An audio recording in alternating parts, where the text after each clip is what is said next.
Hey, this is Sky. Welcome to my YouTube channel.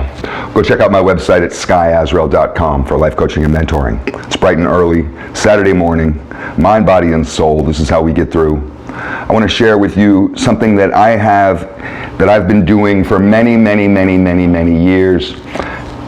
This is just a bowl that I bought. Ceramic bowl.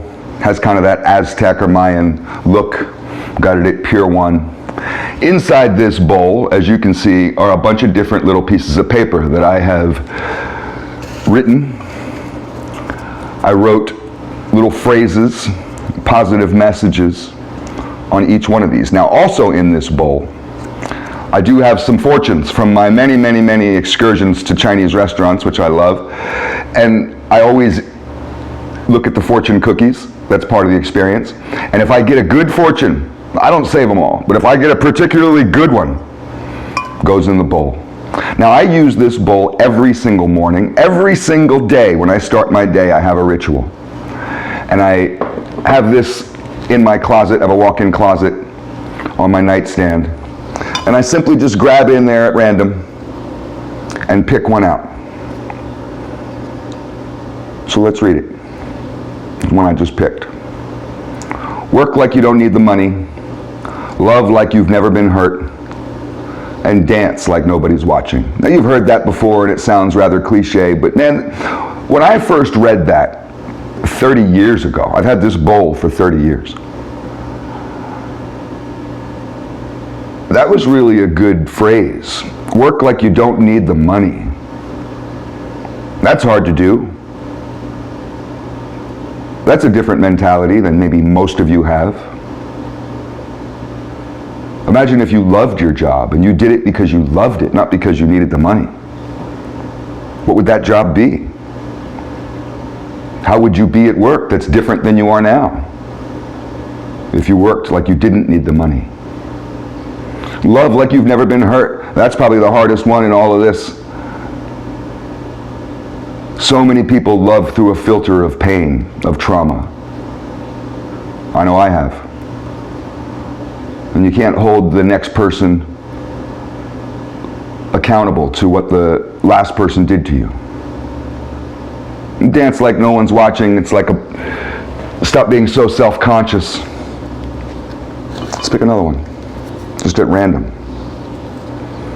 This is my favorite one. Everything will be okay. Now, that may not mean much to you, but for me, this is a message from God.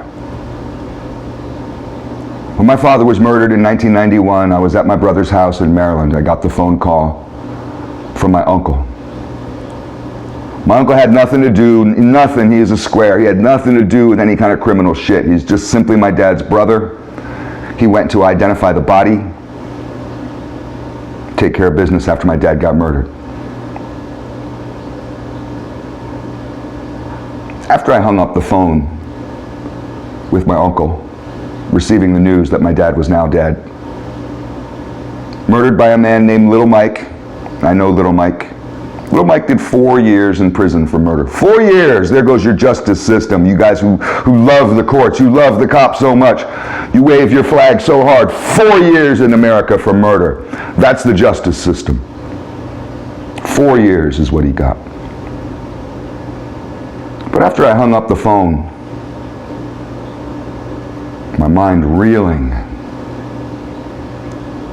I had a breakdown because my world just ended. At that time of my life, my dad was everything to me. And when he got murdered, oh, that spun me around like a top. Everything came crumbling down, even me. My legs gave out. I fell onto the floor. The kitchen floor. I was down on the ground, crying, sobbing like I've never cried before, uncontrollably. Saying to myself over and over again, like a broken record, what am I going to do now? What am I going to do now? What am I going to do now? Just crying. And I could feel the blackness. It was broad daylight. I could feel the abyss closing around me, the darkness closing around me. And right at that moment, I heard a voice, and it wasn't inside my head. It wasn't myself talking to myself. It wasn't in my head. It was a voice like you hear my voice now. It was a voice in the room. And it said what this says right here: everything will be okay. That's why I wrote this down. I wrote this down in 1991. I wrote this little piece of paper in 1991 as a reminder. Everything will be okay. Let's pick another one.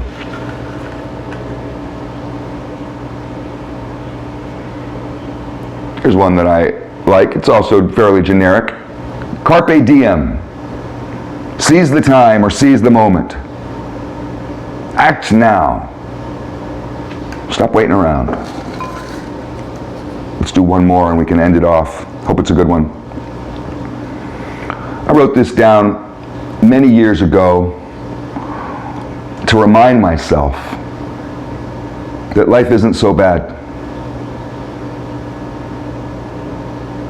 But I have choice in my life and I have power. I may not have power over you. I have felt so powerless in my life, but I had to realize that I have power. I have the power of choice. So I would tell myself, what's on this? It says, I am now doing what I love. Sometimes we're not necessarily in the moment of doing what we love. Maybe you're picking up dog shit after your dog just pooped on your carpet. You're not loving that moment, but this is a very positive affirmation to put you in a mindset of success. Because if you tell yourself the opposite, I am now doing what I hate, that's a mindset of being a loser. You might as well just be digging your own grave as you're in it. No, this says, I am now doing what I love. So I have literally a whole bowl full of these. There's probably 100 in here.